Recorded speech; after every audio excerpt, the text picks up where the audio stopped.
Hello, everyone. Caren Glasser here, and welcome to this episode of The Passion Point.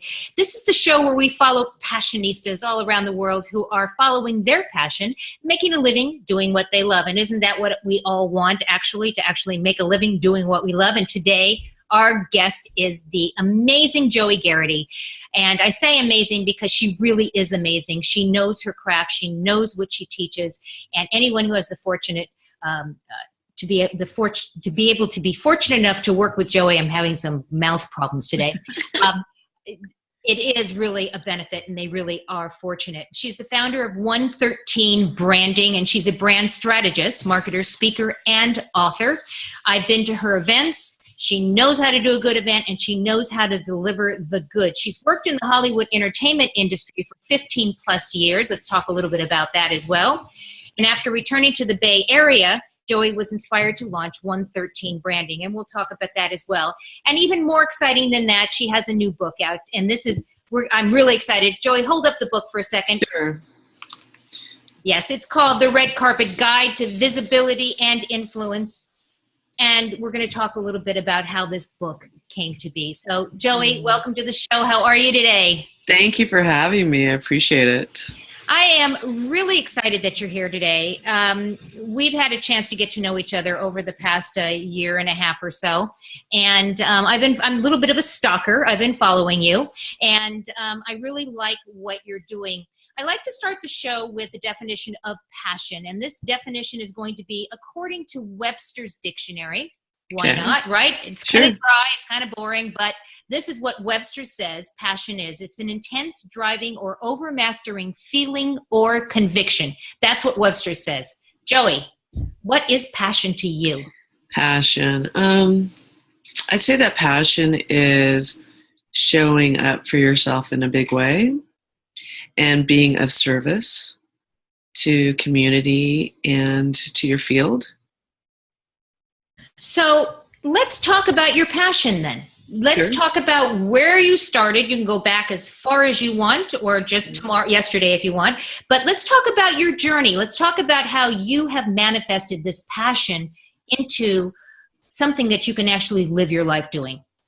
Yeah, I have several years working in the entertainment business, and I was taught by many mentors about personal branding, about marketing, etc. And I was very fortunate to have them kind of take me by the hand and share their unique point of views with me. And as time went on, I started creating my own unique point of views. And with those unique point of views, I've come to the marketplace and I'm sharing those out there through techniques and tangibles. And we'll talk a little bit about that. I think there's a big difference in terms of business out there, and I think between selling philosophies and then selling tangibles. And so what I do is I share tangibles out in the marketplace of how people can stand in their spotlight, get more visibility, because that's directly linked to your earning power. So let's talk a little bit about the words visibility and influence, okay? So do they go hand in hand? If you're visible, does that mean you have influence? If you have influence, does that mean that you are visible? Let's talk about what they mean and how they connect. Sure. So I believe that you can't have influence without being visible. So the visibility game, we're seeing a lot of it right now in the political arena, right? So if they weren't being visible, their influence wouldn't be there and they wouldn't have rallies and people showing up to it.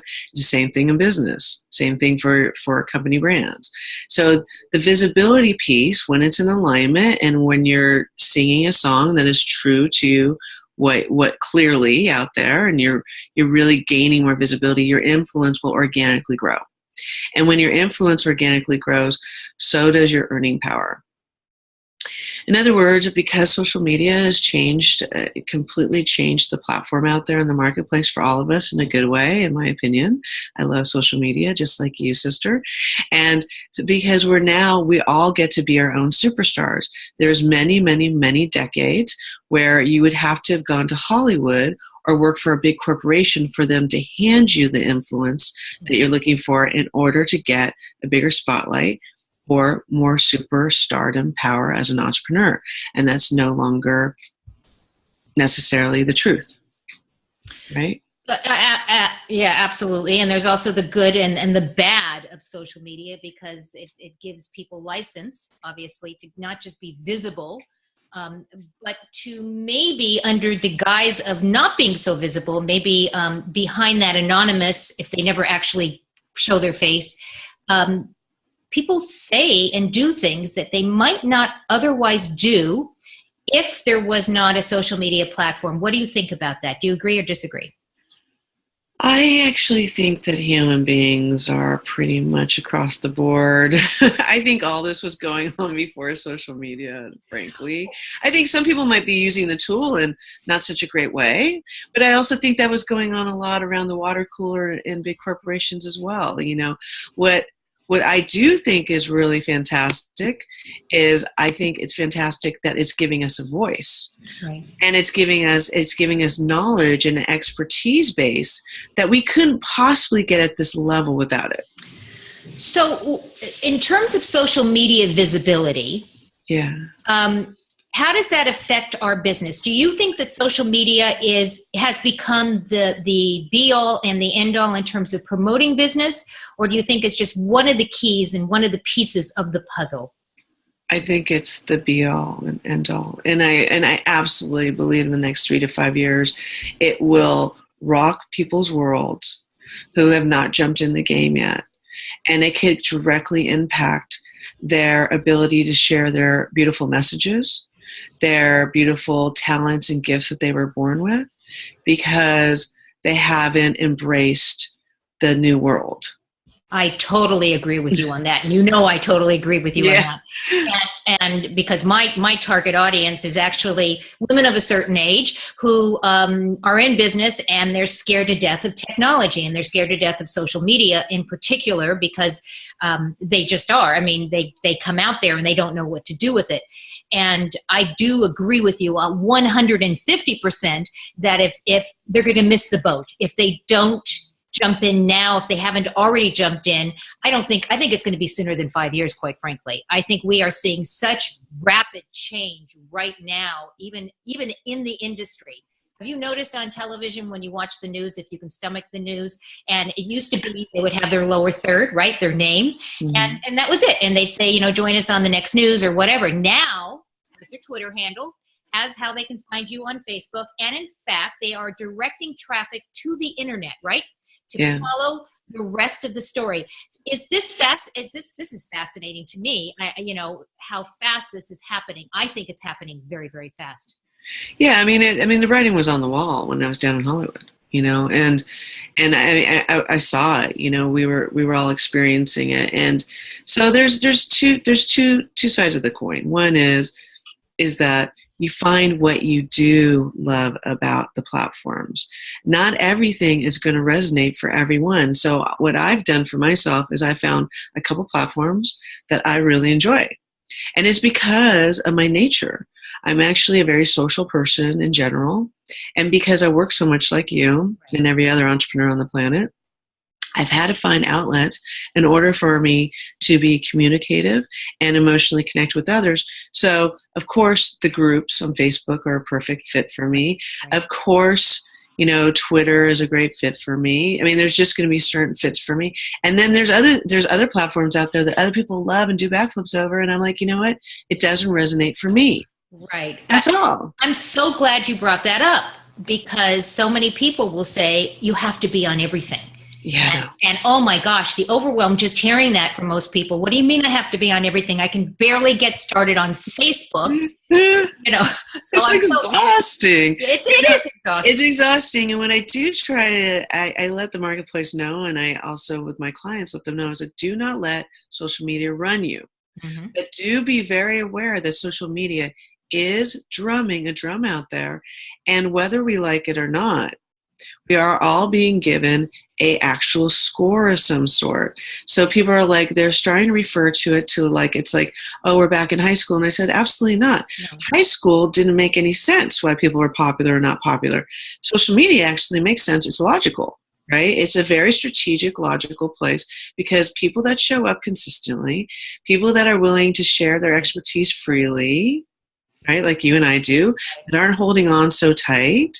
People that are generosity of spirit and have a unique point of view. This is a great forum. It's a great forum. Do you remember back in the day, and maybe not, the Breck commercial, Breck shampoo? Yeah. And they had the commercial starts with a person in the middle, and it says, and they told two friends. And yeah, exactly. I like to say that was actually the beginning of the power of social media, because just by the mouthpiece of the individual talking about it, right, Mm-hmm. it gained that visibility, and therefore the more influence as well.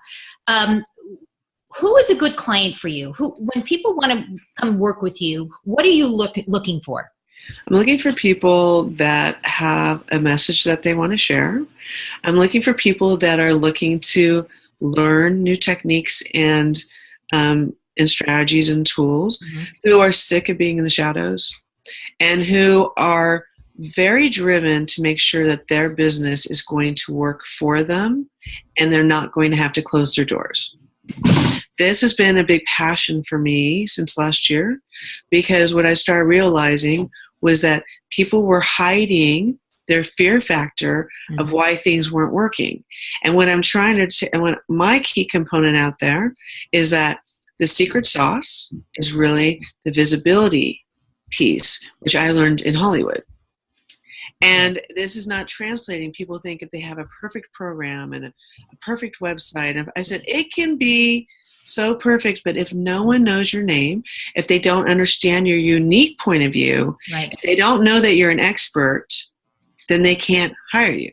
Right. And you're not visible. Simple. I know it seems simple, but it is bananas how often this is happening, right. where people are just like, I'm like, they have no idea what you do for a living. None. And getting back, so let's talk about that. We hear about the elevator speech, right? Yeah. And to be able to talk about what you do, how you do it, who you do it for, in the time it takes, if you were to get on an elevator to get all the way up to the top. And part of the thing with the whole elevator speech is that if you cannot explain to somebody what it is you do, who you do it for, what problem you solve, mm-hmm. And do it in a visible way online, you will not be found. Somebody else is going to get your perfect client because they are visible. Do you agree with that? Yes, I agree with that. And I also agree with that it goes back to the influence piece. You cannot fill a room for your event if you don't have influence. Right. I hear about people putting together events. And so this is what I share with people. I say every single morning I sit down with Joie Gharrity and I ask myself, where's your level of influence? And I'm really, really authentically honest, because I'm not going to pretend my influence is in one place, because what you're doing is you're wasting your dollars, your energy, and what I've also noticed with entrepreneurs is the disappointment factor. Right. The disappointment factor is another reason why doors close, because they have disappointment on top of disappointment on top of disappointment. But with visibility, as you're growing your visibility and as you're growing your influence, the disappointments right. will start going to the side, because it's actually the opportunities will present themselves in ways that you can never imagine for yourself. But it takes courage to be visible. It does, because it's not just a matter of being on a stage. It's a matter of just how you show up in a networking meeting or an event. It's a matter of being how you're showing up and how you're being visible. So, you wrote a book. It's called The Red Carpet Guide to Visibility and Influence. Tell us the story, if you don't mind, how that book came about. And I have the book, and we've discussed this. It has touched me in a place that I was actually quite surprised. My emotional response to the book. Tell us the story behind it and what you hope to accomplish. Yeah, sure. So basically, I had a very dear friend of ours, Sheila Kennedy. She called and said, I'm opening up a division in my company called the Zebra Inc. Publishing. And I said, I'll be your first client. And I was 6 weeks away from my event, and I said, and I want to reveal the cover and the book at the actual event and give that out as my value piece to everyone out of respect and honor for them showing up for me. The way that the book came about is that I had some aha moments when I left Hollywood, how we're given millions of dollars worth of influence. And if you don't have a personal brand, and even if you work for big studios like I did, that you could actually have to start over. Yes. Yes. And I wanted to express this to people out there, not to be dependent on corporations or business. I'm not saying quit your job tomorrow. That's not what I'm saying. Right. I'm saying, but don't be dependent on corporations because at any time the corporation could go under. We've seen this how many times in the last 5 years. At any time they could fire you for no reason.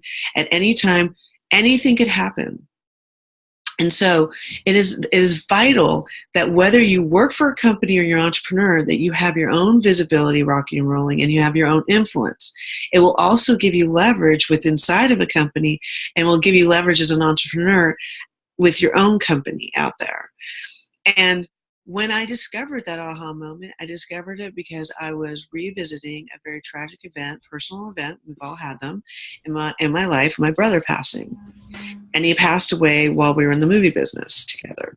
And I had been suffering for many, many years. And I didn't really realize the level of suffering I was going through until I was able to get some perspective on it. And as I went through the perspective and the self-development work, I knew that I had to do the forgiveness work. Yes. Forgive myself for the crazy stories or the lack of support or cheerleading I had been doing with myself for so many years, because I was so devastated over the actual loss. It's the loss of him. But during that process, I discovered how often, if not always, I had been keeping myself in the shadows. This is why Hollywood was a great marketplace for me, because I can make everyone else a superstar. Right. And I didn't have to worry about working on myself or having to be visible, because the number one fear for visibility is the criticism. Right. For women and men.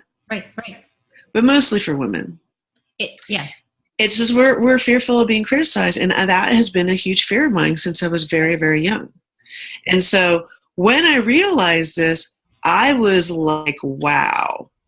I was like, first of all, you are going to get very visible, and it is going to be a daily intention, and it does not come easy to me. It does not come easy. I have to work on it every single day through the techniques and tools. But what is the alternative? That our dreams will not come to fruition. And that I do not want for any man, woman, or child on this planet Earth. Right. We have to become visible and walk our journeys, learn our lessons, get feedback, learn about ourselves, know thyself, and your brand will soar. And I truly do believe that to be true. And I think you're right on the money on that one. Totally right on the money. Can you share a simple visibility and influence technique and tool? Sure. So a great way to build community and to be of service to others is every time that I'm at a networking event or I'm at I could just be having dinner with another brand or someone that I honor and respect, I make sure that I take a picture with them and then I upload and I tag them. And I always say something about them, but also about their brand itself. I'm using my influence to give to others, to spotlight others, but the spotlight will turn back and spotlight you. People are generous with other people that are generous with them. So this is a very simple technique, but it's one of the most powerful techniques to date that I've come up with. And people like yourself and others within the tribe and outside of our extended tribe have been doing this consistently, and we've seen a difference. Well, if you show up serving first, the rest, I believe will follow. I love that. What do you tell somebody who has lost their passion? Yeah. Or maybe never knew what their passion was in the first place. Here they used to do a 9-to-5. Now they went into the entrepreneurial world. And, somehow or another, they thought that it was going to be much easier, right? Yeah. I can make my own hours. I can work when I want. Not so much. You gave up your 9-to-5 because now you're going to work 24 hours a day, 7 days a week. It's true. and what's worse, if you don't know what your passion is, you're probably doing something that you really hate. So what do you tell people about, finding their passion again and finding something that actually they can make a living doing what they love? Well, first, I want to tell people that are coming out of the corporate world that they'll be detoxing for a while. Mm-hmm. So that's the first thing. We have to remember that just from way back from a DNA point of view, that we've been put into circumstances from very young where everything is systemized for us. Right. So when you come out of it, it can feel very confusing. You can feel very angry. You can feel very frustrated for a little while. Mm-hmm. So I want you all to be very, very kind with yourselves and just remember that you're detoxing. That's the first thing. The second thing is to immediately get your systems into place. But the third thing is to get the inner game really strong and really listen closely to what it is that you really want to do. Now, you're going to have people around you, I promise you, tell you you'll never be able to sell that. Right. That will never work. When I first came out with being a brand strategist, that title actually was nil. No one else had that title. And I had many people saying, oh, you're going to have to explain it all the time and no one's going to understand. I said, that is my passion. Right. I am a brand strategist. I have a very big background bio, and that translates very well. And frankly, it's because it was in alignment is why I was able to push. Well, yeah, and you know what, Joy? So what if they have to ask a question? So if you have to explain it, it actually keeps the conversation going. And for so many people, when they show up and they can't, we talked earlier, they can't even explain what they do, let alone who they do it for. If you're able to tweak somebody's interest, right, pique somebody's interest, they're going to ask questions, which gets that conversation going. And then vice versa, you can find out what problem you can solve for that individual. Yeah.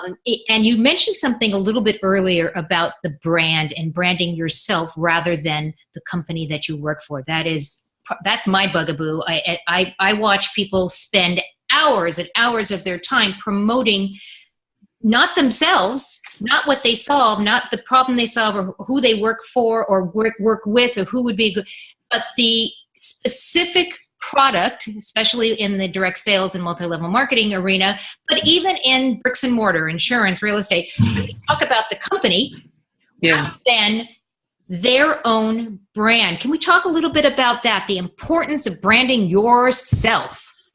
Yes. Well, I think a lot of reasons we do that, again, is going back to my beginning, is that way we don't have to, we don't have to be in the line of fire. Right. We don't have to, and that fear model is a true fear model. You will be criticized. Right. But what I realize is that I get criticized 10%, but 90% of the time I get what I call visibility and love notes. And so people are sending you love notes all the time. Right. But it's the opportunities that you're missing out on because you're always leveraging and putting someone else forward. Right? So that's why typically they're probably talking about their brand. And it's okay to be proud of where you worked and who you're working for. I get that. I mean, I'm very proud of who I worked for years. Right. But on the flip side of it, that's already coming along typically with $1 billion leverage influence price tag on it. You, on the other hand, it takes, for us individually, it takes us years to build that kind of price tag for ourselves. So I tell people, I'm like, start today. And they say, well, I don't want to talk about my kids. And I said, don't talk about your kids and family. Frankly, no one wants to know what you guys ate for dinner anymore. I mean, we're way past all that, you know. Yes, we are. People want to know about your unique point of view. They want to know about your three-dimensional. They want to know about, why did you choose that cruise line to go on? Why did you go to Greece? What happened for you? Who did you meet in Greece? Right. You want to learn from each other. They want there to be real value there. Because it's relationship forming too. Yeah. You know, I'm not going to work with somebody that I don't know, like, and trust. And I'm certainly not going to work with somebody that I don't feel that connection with because their story just doesn't resonate with me, quite frankly. Yeah. So what are people going to get out of your book, The Red Carpet? Well, it's based on my $3,000 package. Mm-hmm. I literally have laid in strategies and techniques of what I teach people one-on-one. Mm-hmm. I don't believe in holding back any information. I leave everything in the book, just like I leave everything on stage. I want people to have an easy, access to myself and to my brand and what I'm teaching others. And the book really lays it out from A to Z all the way. It starts from the inner game, which as your visibility grows, we both know you have to have a strong inner game to build an empire, all the way into strategies, into a specific technique. I teach people about how to create their online marketing campaigns. And I do this through imagery and through storytelling. And so I've laid that all that out for everyone, and they can have access to it, and it's for like $20. Oh, and there is a link directly below. Go ahead and click on the link at the book. It's a great book, and it's not just a great book. It has the strategies in it so that you too can get more visibility, more influence of your brand and who you actually are. I love quotes. I totally love quotes. Every day I'll look for a quote that's going to start my day. Sometimes they're motivational. Sometimes they're just funny. And it just starts my day with a smile, with a laugh. Today's not necessarily funny. This was done by, this quote was written by Tony Hsieh. He's the CEO of Zappos. Mm-hmm. And he writes, "Stop chasing the money and start chasing the passion." There you go. Truth. I totally think that is right on the money. What's a quote that you want to share with our listeners right now? It is your birthright as an entrepreneur to stand in your business spotlight and shine bright. This is one of the verses or quotes that I'm sharing all the time. It's on the cover of my book, and it's really the basis of the heartbeat to my brand, to let people know out there that it is your birthright. It has nothing to do with your last name. It has nothing to do if you're a star in Hollywood. It has nothing to do with how much money you have in your bank account or your vocation.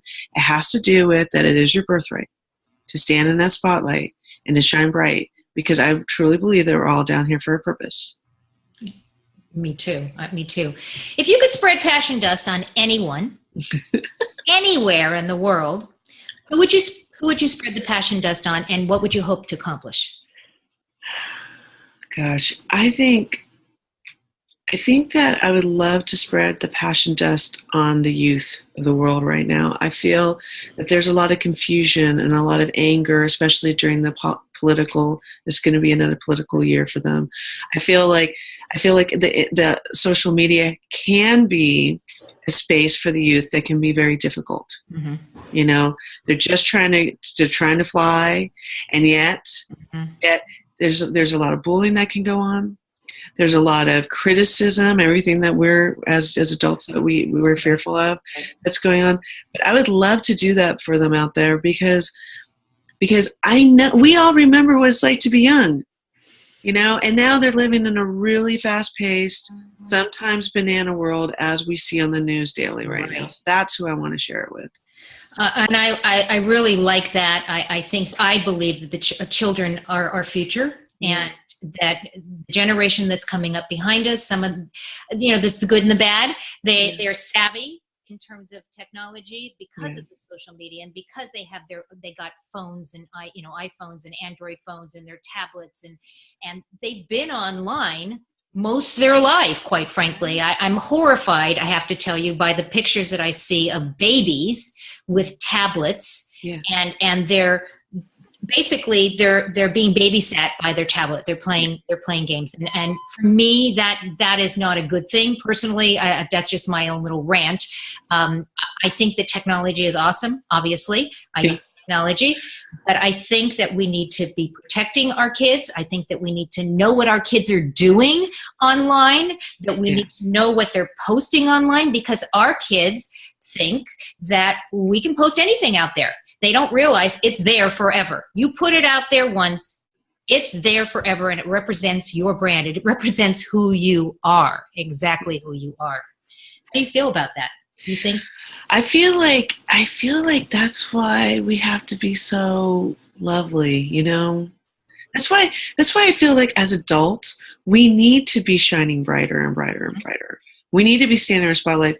I had so many mentors growing up that they did nothing but just constantly shine their spotlight on me, or they were constantly just giving me more insights or holding my hand through situations. And I feel like we need to do that with the youth right now, especially around the bullying. I mean, bullying was going on for you and I when we were growing up. No problem. Yeah. I mean, that was definitely happening. Yeah. I mean, exactly. And I would agree with you. I think the things that are happening now have all, just like you said about the other things, they were always happening. It just wasn't as visible. We didn't have this immediate ability to get knowledge. I'm watching my dogs and they're cute. They're adorable. I'm kind of, I'm real. I'm very real here. We spend time together. But getting back to it, I think that because it's so available and it's so immediate, that we tend to think that this stuff was not going on before. But the fact remains, I agree with you, this was going on before. Yes.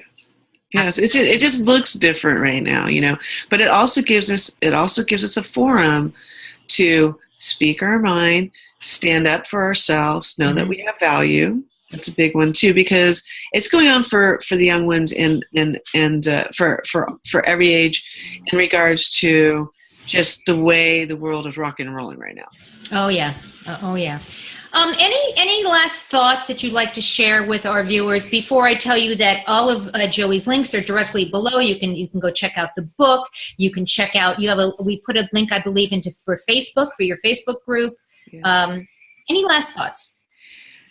Yeah, my last thought is that it's going, visibility, and I tell my clients it's going to feel uncomfortable at first. And that's a good thing. Being uncomfortable means that we're on the right journey. We should feel uncomfortable. When we're feeling comfortable, we better shake it up a bit, right? We all know that.